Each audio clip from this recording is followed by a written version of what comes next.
नाही का. मग आता जगातली जी माणसं वावरतात ती पैसा ओढायलाच पाहतात.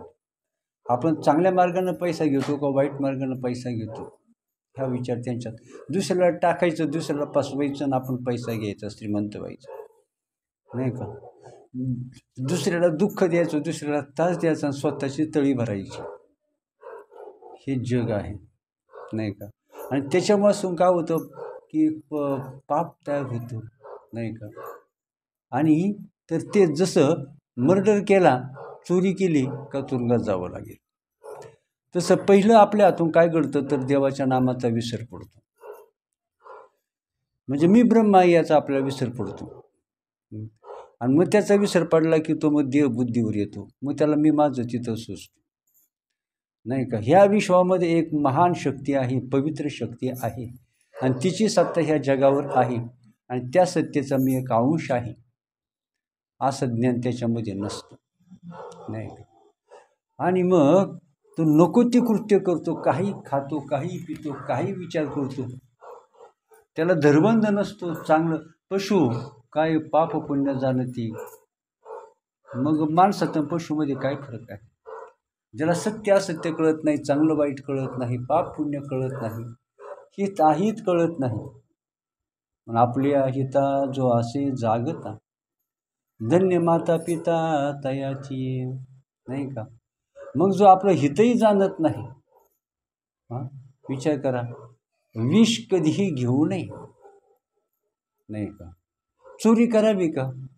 आणि जो एखादा खूप मोठा प्रतिष्ठित माणूस गावामध्ये आहे, सगळं गाव त्याला मानते, सगळं गावाला त्याच्याबद्दल आदर आहे, पण त्यानं 2-3 चोऱ्या केल्या तर त्याला किंमत राहील का.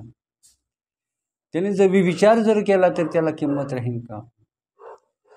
त्याने लोकांचा जर समजा कोणाचं नुकसान केलं, नाही का, तर त्याच्याबद्दल एखाद्याची सुने ती पळून लावली, त्यांनी तिला चुकीचं काहीतरी सांगितलं, तिला पळून लावलं, तर त्याच्याबद्दल आदर राहील का. ह्याचा नाही व्यावहारिक गोष्ट. परंतु परमार्थ करायचा म्हणजे त्याचा व्यवहार तो चोख असलाच पाहिजे. पहिली गोष्ट अथा तो ब्रह्मजिज्ञासा. अगोदर भगवंतांनी अर्जुनाला लायकीचं केलं. काय केलं भगवंतांनी अर्जुनाला? लायकीचं केलं. लायकीचं केलं म्हणजे त्याच्या बुद्धीतले दोष घालवले, त्याच्या बुद्धीतली घाण बाहेर काढली, नाही का. आधी घर काय करावं लागतं, स्वच्छ कलर देतात. कलर देताना सुद्धा काय करावं लागतं, सगळ्या भिंती घासून काढाव्या लागतात, नाही का. आणि मग कलर द्यायचा आणि शेवटचा मग काय करायचा, तो शेवटचा हात फिरवायचा, ती शान असते त्या घराची. तसं मग आपण सुद्धा आपली बुद्धी स्वच्छ करणं, आणि जी बुद्धी परोपकारी आहे, स्वतःचा विचार करते ती पशुबुद्धी आहे, स्वार्थाचा विचार करते ती पशुबुद्धी आहे. त्यामुळं पापाचे डोंगरच्या डोंगर वाढतात, अज्ञानाचं जंगल तयार होते आणि भयंकर दुःखाचं फळ त्याला भोगावं लागतं, नाही का. संत सुख का भोगतात, संत सुख का भोगतात, संत देवाचे प्रिय का होतात, संतांच्या शब्दाला त्या परमात्म्याजो का किंमत असते, नाही का किंमत असते. त्याचं कारण सत्याला किंमत आहे, नाही का. माणसानं काही महात्मे जे असतात ते या जगात कोणालाही घाबरत नाही. कोणाला घाबरण्याचं कारण नाही. त्याचं कारण काय, त्यांना माहीत असतं की सत्याचा पराभव कधीच नाही, नाही का. सत्याचा पराभव कधीच नाही. सत्याचे हाल होतात, हाल तर याचे हाल, ह्या दुःख हाल हे या जगाचं तर वैशिष्ट्यच. परंतु अंतिम विजय मात्र सत्याचा असतो, नाही का. अंतिम विजय तुम्ही आपण व्यवहारामध्ये सुद्धा हे चालूच असतं. आपली बुद्धी काय विचार करते, जो स्वतःचा विचार करतो तो शेवटी विनाशाला प्राप्त होतो. स्वतः करा तुम्ही विचार, भगवंताने तुम्हाला बुद्धी दिलेली आहे. कर्मण्येवाधिकार असते मा फलेषु कदाचन. तुम्ही विचार करू शकता, तुम्ही विचार करू शकता, निर्णय घेऊ शकता. तुम्हाला विचार करण्याचा अधिकार आहे, निर्णय घेण्याचा अधिकार आहे. का इथं काय करायचं, इथं काय करायचं नाही, अमुक एका प्रसंगी काय करायचं काय करायचं नाही, नाही का.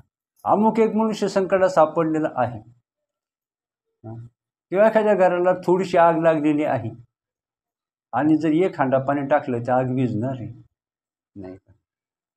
आणि आपण राखच नाही टाकता नुसतं निघून जरी गेलो तर ती आग भडकणार आहे.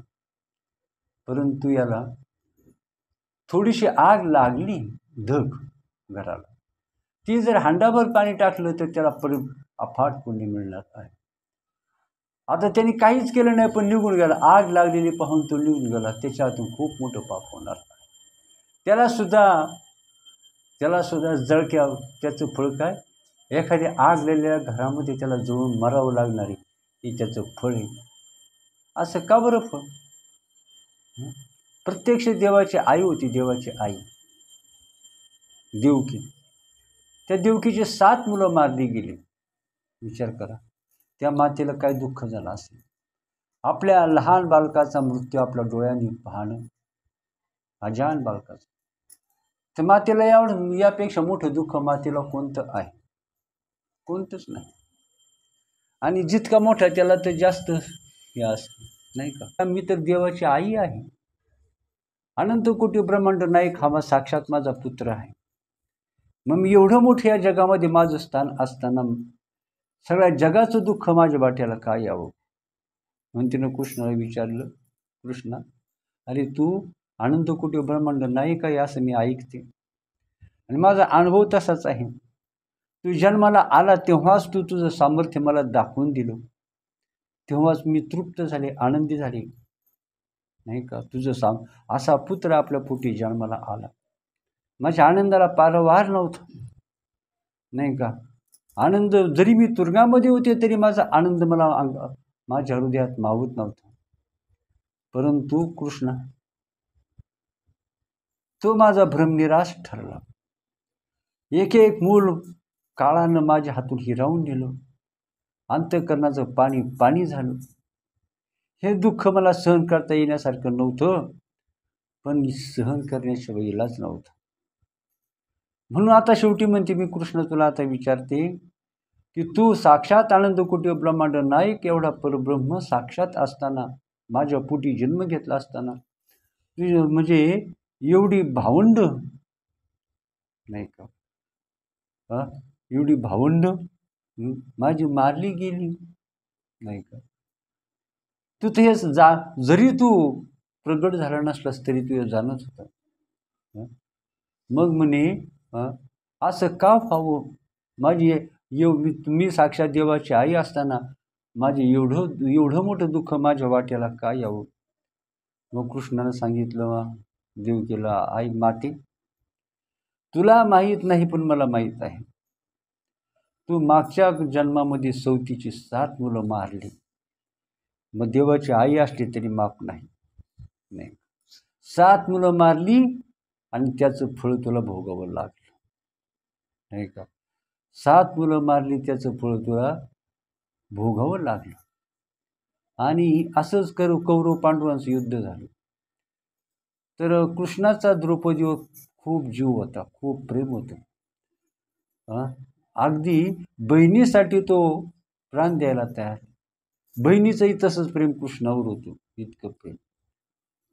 मग तर काय झालं, सहज बोलता बोलता द्रौपदीनं कृष्णाला विचारलं, हे कृष्णा तू जाणतोस मी जाणतो आपलं एकमेकावर किती प्रेम आहे, पण ह्या कौरव पांडवांच्या युद्धामध्ये माझे पुत्र मारले गेले, नाही का? हे अपार दुःख प्रत्यक्ष माझा भाऊ आनंद कोटी ब्रह्मांड नायक असताना, तू एवढा मोठा असताना हे तुला कसं सहन झालं? माझे सगळे पुत्र मारले गेले तरी तुला काही वाटलं नाही, असा कसा रे तू?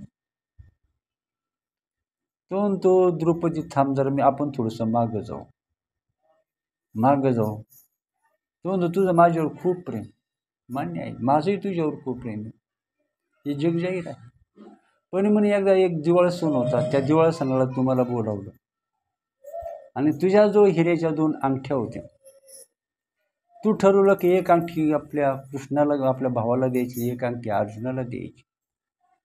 पण त्या अंगठीमध्ये त्या एका अंगठीमध्ये एक बारीक हिरा होता, तो खोटा होता. आणि दुसरी अंगठी संपूर्ण चोख हिऱ्याची होती. आणि तू काय केलं तर अगोदर काय केलं तर त्या कृष्णाची आपल्या अर्जुनाची पूजा केली नाही का, दर्शन घेतलं आणि त्याच्या हातामध्ये खऱ्या हिऱ्याची अंगठी घातली आणि माझ्या हातामध्ये खोट्या एक हिरा खोटा होता. साधी गोष्ट, किरकोळ गोष्ट, पण तुझी बुद्धी अशी झालीच ना. तू माझ्या बोटामध्ये खोटे हिऱ्याची अंगठी घातली, अर्जुनाच्या बोटामध्ये खऱ्या हिऱ्याची अंगठी घातली, अशी कशी ग तू? काय म्हणते ती म्हणली होती ना, असा कसा रे तू? मग तो म्हणतो तू असं केलं, अशी कशी ग तू? केले कर्म झाले तेच भोग आले, नाही का. म्हणून आता देवाला संसार करायला बुद्धी कशी चालते, वकिली करायला बुद्धी कशी चालते. किती दुष्ट पापी नालायक जरी डॉक्टर असला तरी तो अमाप कीर्ती आणि पैसा मिळवतो, नाही का, तो मिळवतो. वकील किती नालायक असला, दुष्ट असला तरी तो जगामध्ये प्रतिष्ठा आणि पैसा मोठेपण मिळवतो. हे झालं अज्ञानाचं जग. परंतु विचार जर केला तर मला सांगतो की शेवटी देवाजवळ न्याय आहे, हे देवाजवळ न्यायच आहे. भगवान के घर देर है अंधेर नाही. शेवटी न्याय हा होतच. हे तुमचं आमचं जग नाही, हे परमेश्वराची सत्ता ह्या जगावर आहे. म्हणून इथं काही त्या परमेश्वराच्या नजरेतून काही सुटत नाही. आपली जितकी स्वच्छ बुद्धी तितका परमेश्वर त्याच्यावर कृपेचा वर्षाव करतो. आपण नुसतं काय करायचं, दुसऱ्याचं खायचं, नुसतं दुसऱ्याचं खात राहायचं आणि दुसऱ्याला अर्धा कप चहा सुद्धा. आपण पाहिलं एक दृष्टांत पाहिला होता, नाही का. एक महाराज होते, खूप हजारो शिष्य होते. सगळे लोक काय करायचे, त्या महाराजांची लई आदर करायचे, महाराजांची सेवा करायची, महाराजांसाठी वाटेन ते करायचे. कोण महाराजांना चांगले चांगले भारी भारी कपडे घ्यायचे, कोण अंगठे घ्यायचं, कोण अलंकार घ्यायचे, नाही का. कोण महाराजांना चांगले चांगले गोड गोड पदार्थ करून घालायचे आणि खूप खूप सेवा कर. प्रत्येकजण आपापल्या परीनं सेवा करीत. आता एक लई अशी विचित्र होती, कोणासाठी काही करायचं नाही, नाही का. नुसतं स्वतःचा स्वार्थ. एवढंच तिचं काय होतं, ब्रह्मवाक्य होतं, ब्रह्मज्ञान.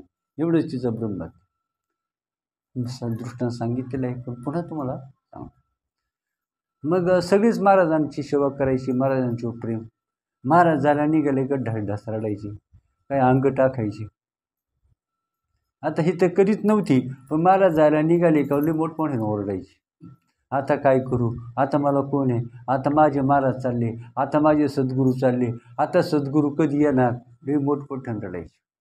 महाराज म्हटले बाई काय करू नको, मी तुझ्यासाठी एकदा येईल. हां, तू म्हणले बाबा याच ना माझ्यासाठी, मी लई जीव काढते तुमच्याकडे, नाही का. ती म्हणली येईल ना महाराज, खरंच याल ना, येईल, नाही का. मग ती म्हटली महाराज कधी याल, म्हटले पुढच्या एकादशीला येतो, नाही का. एकादशीच्या आदल्या दिवशी 1-2 दिवस मागं पुढे येतो. मग ती मनातून हादरली, म्हटली कठीणच झालंय. कैराला गेले, एकन झालं एक. महाराज लगेच येते असं काय वाटलं नव्हतं, नाही का. पण 2 दिवस फोन आला आधीच निरोपाला, महाराज येता येत. ताईनं लय आग्रह केला म्हणून महाराज यायला निघाले. तिचा BP वाढला, भयंकर BP वाढला, शुगरही वाढली, BP वाढला, नाही का. तापही अंगामध्ये भरला, नाही का. आता काय करावं म्हटलं. पण डोक्यामध्ये विचार माणसाला भयंकर दुःखामध्ये लोटतो आणि विचारच माणसाला दुःखातून बाहेर काढतो, नाही का. आणि मग महाराज आले, तिची तब्येत बरी नव्हती, नाही. मग तिच्या डोक्यामध्ये विचार आला, उद्या आपल्या शेजारणीच्या घरी काय आहे, साखरपुड्याचा कार्यक्रम आहे. साखरपुड्याचा कार्यक्रम म्हणलो, तिचा BP पण उतरला, शुगर पण खाली आली, तापही पण गेला आणि बाई फ्रेश झाली का. म्हणजे शेजारणीच्या घरी साखरपुडा होता, महाराजांना तिथं जेवायला नेता येईल. म्हणजे पुण्य फळले बहुता दिसा, पुण्य फळले बहुता दिसा. भाग्य उदयाला आलं, नाही का. किती मोठं भाग्य याला म्हणावं. नाही का, याला म्हणावं भाग्य, नाही का. मग अशा प्रकारे काय आहे. मग तू ज्याची खरी सेवा त्याच्या भय काय जीवा. अहो हे आयुष्य कालच सांगितलं, देह देवाचे मंदिर. या देह पवित्र आहे. हा देह भगवान अतिशय पवित्र देह आहे. देह देवाचे मंदिर, आत आत्मा परमेश्वर आहे का. आतमध्ये अनंत कोटी ब्रह्मांड नायक विराजमान आहे. हे साक्षात भगवंताचं पवित्र मंदिर आहे. आतमध्ये ज्ञानघर पुराण प्रसिद्ध, नाही का, आणि सामर्थ्य संपन्न, ऐश्वर्य संपन्न पवित्र परमात्मा या देहात वास्तविक करीत आहे.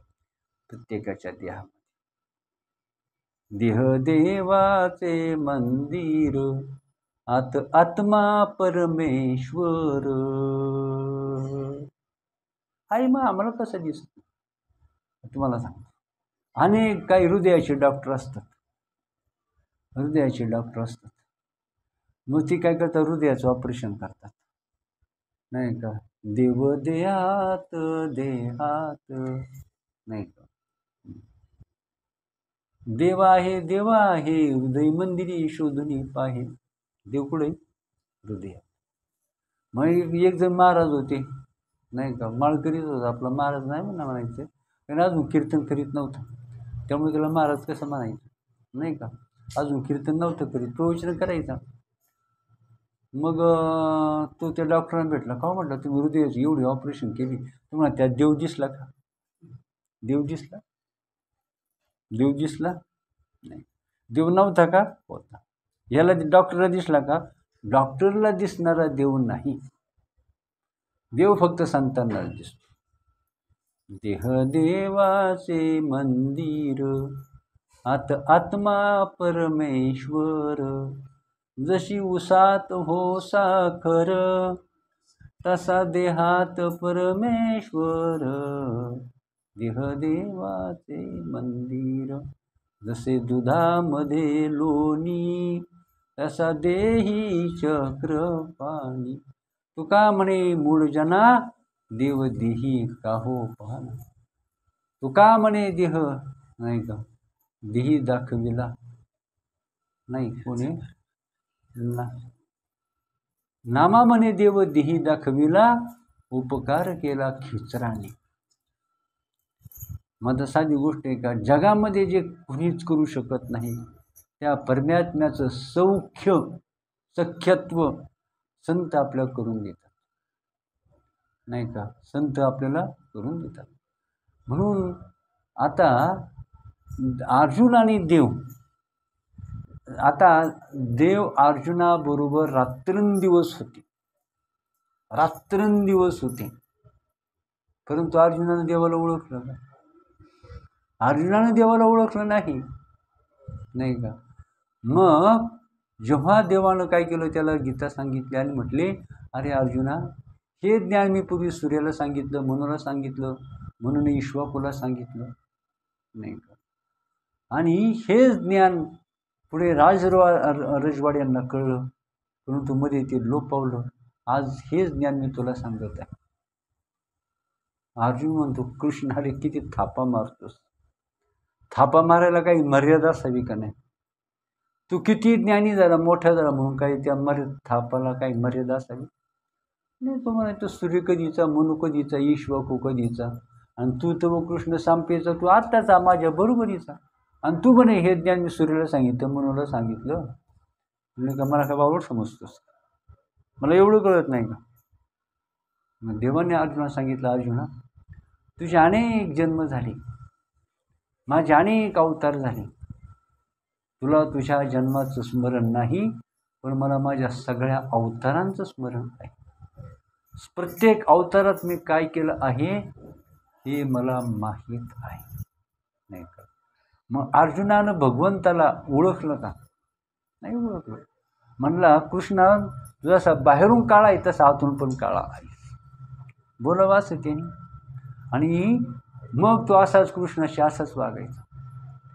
परंतु जेव्हा विश्वरूप दाखवलं, मग मात्र त्याचा अनंत रूपे अनंत विषयी देखील मिळते अशी बाप रूपमादी रूपण बनवली. देखिला देखिला देवांचा देव, फिटला संदेह निमाली दुजे पण. हे फार महत्वाचं आहे. फिटला संदेह निमाली दुजे पण. आपला संशय गेला का? आपला संशय गेला का? दुजे पण नष्ट झालं का? हे ज्ञान आहे, या गप्पा नाही, हा कोलट्याचा खेळ नाही. हे ज्ञान म्हणजे ते ज्ञान प्रत्यक्ष देहामध्ये नखशिकांत प्रगट होणं आणि त्याची देहबुद्धी संपूर्ण नष्ट होणं, आत्मबुद्धी त्याच्या ठिकाणी प्रगट होणं, त्याला ज्ञानाचा प्रभाव त्याला म्हणतात, नाही का? आणि म्हणून देवाचं सानिध्य किती जरी असलं, मग त्या काळात कृष्णाला कोणी ओळखलं नाही का? प्रभू रामचंद्रांना कोणी ओळखलं? ओळखलं असतं तर कैकेयी अशी वागली असती. कृष्णाला ओळखलं असतं तर दुर्योधन असा वागला असता. ज्ञानेश्वर महाराजांना ओळखलं असतं तर आळंदीकर असे वागले असते का? ज्ञानेश्वर महाराजांचे हाल केले असते का? नाही. संत बाह्यदृष्टीनं ओळखू येत नाहीत, नाही का? मग उद्धवाला सुद्धा असं वाटायचं, उद्धवाला वाटायचं, काय वाटायचं की भगवंत कायम अर्जुन अर्जुन अर्जुन करतात. भगवंताला अर्जुनाचं वेड लागलेलं आहे. अर्जुन काय करतो? मी पण देवाच्या बरोबर असतो, कृष्णाच्या बरोबर अखंड असतो. अर्जुनही बरोबर असतो, मीही बरोबर असतो. परंतु देव काय करतात?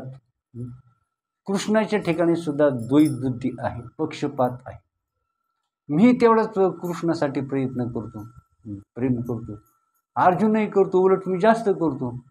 परंतु देव काय करतात? अर्जुनाला झुकतं माप देतात देव. म्हणून त्याच्या मनामध्ये हा किडा असायचा, डोक्यामध्ये किडा वळवळत असायचा उद्धवाच्या डोक्यामध्ये, नाही का? मग देवाने विचार केला, याच्या बुद्धीतला भ्रम घालवला. पण जो विचार करतो त्याचा भ्रम जातो, शिकवल्यावर भ्रम जातो. परंतु सांगूनही भ्रम जात नाही, तो शुद्ध दगड असतो बरं का. शुद्ध काय असतो? आणि शहाण्याला एक बात गाढवाला सारी राहत. शहाण्याला एकदा सांगितलं तरी कळतं, आणि गाढवाला मूर्खाला 1000 वेळा सांगितलं तरी कळत, त्याचा विश्वासच बसत.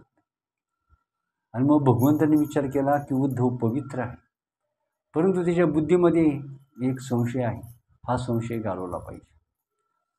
आणि म्हणून काय झालं तर भगवंतांनी, आता सगळं काय करता करिता भगवंत आहे, म्हणून भगवंतांनी काय केलं तुम्हाला सांगतो की म्हटलं चल आपण अर्जुनाला भेटायला जाऊ. भगवंतांनी उद्धवाला बरोबर घेतलं. म्हटलं असं असं आपलं काम आहे, आपण दोघंही काय करू, जायचं पटकन मागे यायचं, आपल्याला फार महत्त्वाचं काम आहे, अर्जंट जाऊ. अर्जुनाची भेट घेऊन आपण लगेच ताबडतोब मागे येऊ. तर त्यावेळेला गेला तर काय झालं होतं, अर्जुन झोपला होता. द्रौपदीच्या मांडीवर डोकं ठेवून अर्जुन झोपला होता. द्रौपदीच्या मांडीवर डोकं ठेवून अर्जुन झोपला होता, नाही. मग आता देवाने विचार केला, म्हटलं आता अर्जुन तो झोपलाय, मग आता काय करू आपण, द्रौपदीशी बोलू. म्हटलं काय हरकत नाही, म्हटलं त्याची झोपमोड करायला नको, आपण काय करू, द्रौपदीशी बोलू. मग भगवंतांनी काय सांगितलं, उद्धव असं कर, तू अर्जुनाचं डोकं मांडीवर घे आणि द्रौपदीला माझ्याकडं पाठव, मी द्रौपदीबरोबर बोलतो. तू काय कर, अर्जुनाचं डोकं तुझ्या मांडीवर घेऊन द्रौपदीला माझ्याकडं पाठव. आणि मग उद्धवाने तसं केलं. अर्जुनाचं डोकं आपल्या मांडीवर घेतलं आणि द्रौपदी तिथून गेली. तर त्याला अर्जुनाच्या देहातून कृष्ण कृष्ण, सर्वांगातून कृष्ण कृष्ण ध्वनी ऐकू यायचं, नाही का? अर्जुनाचा सगळा देह कृष्ण कृष्ण कृष्ण कृष्ण भजन करीत होता, अपार सगळाच देह भजन करीत होता. आणि मग अर्जुनाला कळलं, आपलं उद्धवाला कळलं अर्जुनाची स्थिती काय आहे. देवाला अर्जुन का प्रिय आहेत हे तेव्हा त्याला कळलं. पण त्यांनी मानलं म्हणून, नाही का? नाही तर म्हणलं असता जादू टोन आहे, दुर्बुद्धी असते तर काय म्हणलं असता, हा जादू टोना आहे. आणि मग पण आता अर्जुनही जेव्हा उद्धवाच्या बरोबर शेवटपर्यंत होता, भगवंताने अर्जुनाला कृतार्थ केलं. नाही का. त्यानंतर विदुरालाही कृतार्थ केलं भगवंतांनी. विदुराला सुद्धा आत्मज्ञान सांगितलं बरं. पण त्यांनी विचार केला की आता आपल्याला निजधामाला जायचं आहे. भगवंतांनी विचार केला आपल्याला आता निजधामाला जायचं आहे आणि आता हे ज्ञान आपण उद्धवला तर दिलंच पाहिजे. हे ज्ञान आपण उद्धवाला दिलं पाहिजे. कारण देवाने उद्धवाला सांगितलं, उद्धव आता मला आता जायला पाहिजे. त्याला तोपर्यंत त्याला देवाची किंमत कळली नव्हती. तोपर्यंत त्याला देवाची, पण जेव्हा देव म्हटले मला आता जायला, मग तो खडबडून जागा झाला.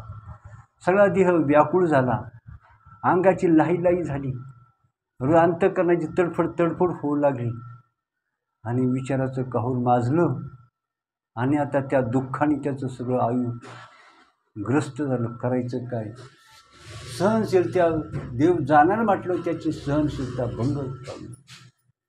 म्हटलं देवा मला पण तुझ्याबरोबर यायचं. श्रीकृष्ण, मी तुझ्याशिवाय राहू शकत नाही. आता पण मला कळलं नव्हतं, पण आता मला कळलं, मी तुझा किती अविभाज्य आहे. मला इथं राहायचं नाही, मलाही तुझ्याबरोबर घेऊन चल. मी मरेल, माझं काही कर, पण मला घेऊन चल. मला इथं राहायचंच नाही, मला जगायचंच नाही तुझ्याशिवाय. नाही. मग देवाने काय केलं म्हटलं, आता याला ना याचा भ्रम घालवला पाहिजे. याची बुद्धी एक दिशे आहे. यांनी अजून मला ओळखलं नाही, माझ्या स्वरूपाला जाणलं नाही, स्वतःलाही जाणलं नाही. आणि म्हणून देवाने विचार केला याला आता आत्मज्ञान सांगितलं पाहिजे. म्हणून देवाने काय केलं, उद्धवाला भागवत सांगितलं. काय केलं? भागवत सांगितलं. ते भागवत उद्धवाला सांगितलं, नाही का. आणि मग उद्धव शांत झाला. उद्धव काय झाला? शांत झाला, तृप्त झाला, आनंदमय झाला, दुःख नष्ट झालं त्याचं. आणि एका विलक्षण स्थितीमध्ये तो आता तीर्थयात्रा करू लागला. आणि देव तर निजधामाला गेले होते. आता देव काय झाले होते? निजधामाला गेले होते. आणि तो आता तीर्थयात्रा करत फिरत वृंदावनी इथे आला. कोण? उद्धव. भ्रमंती करीत तो कुठं आला? तर वृंदावनी इथे आला. विदुरही तीर्थयात्रा करीत होती, नाही का. विदुरही तीर्थयात्रा करीत होते आणि विदुर तीर्थयात्रा करीत होते. आणि मग तेही तिथं वृंदावनात आले. दोघांची भेट झाली. त्या अतिशय त्या दोघांना आनंद झाला, प्रेमानं भेटले. दोघांनी खूप अश्रू ढाळले, मनसोक्त अश्रू ढाळले, एकमेकाला कडावून मिठी मारली, प्रेमाच्या गोष्टी केल्या. आणि शेवटी समजलं भगवान निजधामाला गेले. तर तेव्हा आता भगवंतानी विदुराला विचारलं, त्या उद्धवाने की देव काय म्हटले देव काहीच म्हटले नाही. हे ज्ञान मी सांगितलं, उद्धवाला सांगितलं, अर्जुनाला सांगितलं, उद्धवाला सांगितलं, गवळणीला सांगितलं, पण विदुरालाही सांगितलं. पण हे ज्ञान मी मैत्रीला सांगितलं नाही, नाही का. मैत्री ऋषी होते ना, त्यांना हे ज्ञान त्यांना सांगितलं नाही. किंवा भगवंतांनी सांगितलं का हे ज्ञान तुम्ही काय करा, तेवढं मैत्रीला सांगा. म्हणजे भगवंत परमार्थ हा खेळ नाही, पण ज्याला म्हणूनच त्याला कसं लागतं तर स्वच्छ अंतःकरण, नाही का. अहो तो देव होतो म्हणजे काय खेळ आहे का? पशुचा मनुष्य, नाही का. मनुष्याचा देव, देवाचा ब्रह्मज्ञानी संत आणि तो महापुरुष बनतो. मग काय घाणेरड्या संसारामध्ये सगळा बुद्धी का स्वार्थानं, अहंकारानं, मीपणानं ही बुद्धी मलिन झालेली आहे, उकिरडा झालेली आहे बुद्धीचा. ही बुद्धी स्वच्छ करायची आहे. इदंतेशी वाळीले मीपणे विन ढारले, ते रूप पाही आपुले आपणची. ज्याचा मी गेलेला आहे, बुद्धीतलं अज्ञान गेलं म्हणजे याची मी बुद्धीतून गेला, नाही का. मग दारा गृह पुत्री नाही जया मैत्री, तू जानपा धात्री ज्ञानाशी गाव. नाही का? दारापुत्र कलत्र झाली आई स्वतंत्र, माझे न म्हणे पात्र विषाची जैशी. ऐकलं का? ज्ञानेश्वर महाराज ज्ञान कशाला म्हणतात? अजूनही आपली बुद्धी संसारातून निघत नाही. आपण पूजा करतो नाही का? अजून आपण संसाराचीच पूजा करतो नाही का? काय करतो? अजूनही आपण संसाराचे सेवक आहोत. अजून आपली बुद्धी संसारातून निघत नाही, प्रपंचातून निघत नाही, स्वार्थातून निघत नाही, देवाच्या चरणी लागत नाही, आणि शेवटी दुःखाची ना आपली गाठ काय सुटत नाही, विनाशाची. नाही का? आणि म्हणून कसं आहे तर आपला तो एक देव करुणी घ्यावा, तेने विना जीवा सुखलोही, येरते माईक दुःखाची जनिती, येरते माईक सगळेचे सगळे दुःख देणारे आहे. देव आपल्या पदोपदी दाखवून देतो, संगीत दाखवून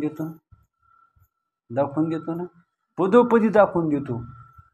पण विचार करणारा, त्याच्यावर सिद्धांत निर्माण करणारा आणि त्यापासून सत्य स्वीकारणारा हा महापुरुष असावा लागतो. नाही, येते तुझे काहीच नाही, भुलला आहेच काही. नाही का? पुढं काय? चुकून आला असं जाई जेथीच्या तेथी, तू समर्थांचे लेकरू,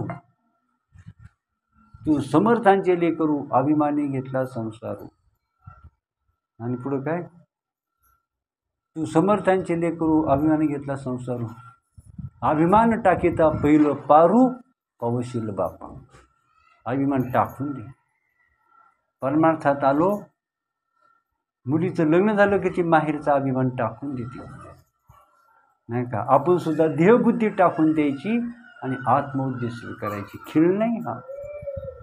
हे बुद्धीतलं, मी काय म्हणतो, किडे जे वळवळतात बुद्धीतले ते पहिले बाहेर काढा. हे बुद्धीतले किडे पहिले बाहेर काढा. आणि कसं भगवत चरणाजवळ आपलं चित्त लागेल? हे जर किडे जर असतील, मी माझी आईशी आठवण, अहो हे उकिरडे येते. नाही का? म्हणून ज्याचा गुरुचरणी निस्सीम भाव, काय सांगेल, मी हे किडे नाही ना आपल्याला गुरुचरणाजवळ आपली बुद्धी स्थिर होऊन देत. हे डोक्यात वळवळणारे किडे.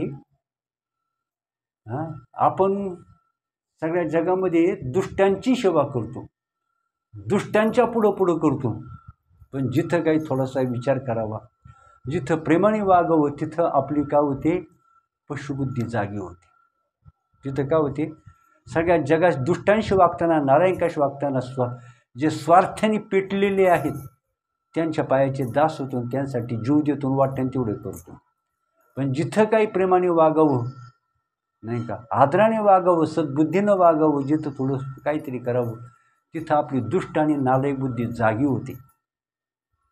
आणि मग आम्ही काय? आम्ही देवाचे दास पंडित राहायचे. शोभेल का? नाही का? शोभणार नाही. आणि म्हणून परमेश्वरानं बुद्धी दिली, ही बुद्धी काय नुसते भाकरी जोडायला दिली का विचार करायला दिली? विचार करणार कधी? मसन वाटेत गेल्यावर विचार करणार का? 10 मनाचा वाफारा बसल्यावर विचार करणार का? अजून तर बुद्धी आपली अजून गाडी डेपोतच आहे. बाहेर काढली पण बिघडली, पुन्हा डेपोत गाडी आली. बाहेर काढली होती, गेले 5-50 किलोमीटर बाहेर गाडी डेपोतून, पण ती गाडी बिघडली, पुन्हा डेपोमध्ये आली. कधी मुक्कामाच्या ठिकाणी गाडी पोहोचणार? का बुद्धी ही बुद्धी कशाने भ्रष्ट झाली? मूर्ख विचार. हे आपले काय करतात? आपले शत्रू आहेत. तुम्ही विचार करा, आपले शत्रू कोण आहे? आपण ज्यांच्यासाठी फार काय करतो ते आपले 1 नंबरचे शत्रू. नंतर आपला दुसरा शत्रू कोण? आपण स्वतः. आपणच आपले आपण रिपू. जेणे वाढविला हा संकल्प स्वयंबुद्धी म्हणे बापू जो नाती देणारे. साधी गोष्ट नाही. अंतरीचा ज्ञान दिवा मालवू नको रे, हरी भजना विन काळ घालवू नको रे. चांगला विचार करणं हेच या देहरूपी या भगवंताचं जे मंदिर आहे याला सुंदर चांगला चमकदार अशा प्रकारचा अतिशय सुंदर अशा प्रकारचा त्याला कलर देणं, पेंटिंग करणं. देहाचं पेंटिंग करा, मंदिराचं पेंटिंग करा चांगल्या विचारानं. आता ही दुष्ट बुद्धी, घाण बुद्धी, चुकीची बुद्धी काढून टाका, तरच आपली सेवा परमेश्वराच्या चरणी रुजू होईल, नाही का? नाहीतर शेवटची पाळी एक मनुष्य जन्म चुकल्यावर मग खरा पडेल. नको नको म्हणा गुंतू माया जाळी, परंतु 24 गाड्या गेल्या तरी 12 गाड्या शिल्लकच नाही. 12 गाड्या गेल्या तरी 24 गाड्या शिल्लक. 12 गाड्या गेल्या तरी 24 गाड्या शिल्लक आहे.